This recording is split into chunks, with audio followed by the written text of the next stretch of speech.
Voina chuan guitar lesson thar kan zir ho lenga voina kan zir ho le tur chu SP in Banzai karel mahna ti hla sakha all something guitar Perhdan kan zir ho le don ni masabera chun din kan langa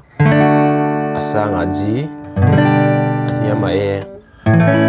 minor hi kan mang nual dona B minor hi tiang methiam lo chuan hetiang kan metang a hetlaiwa bar lo khan anoi berkha me ani mai o suite ber chuan F sharp minor po hi hei all sam chu ti hian a ama sabera chuni kuzung chalin second string third fret ai metanga kuzung u hianin fourth fret a khanin fifth string kuzung te in fourth fret a ve khan fourth string kha string ana changi strum thlang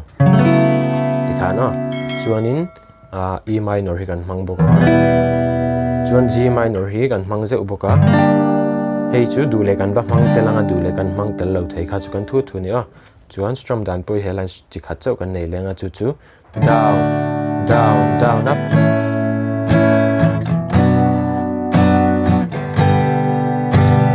na na na na na na na na na na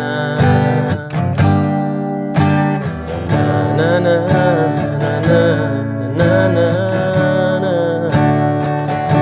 khatikan strum chuan ni mai down down down up tikhan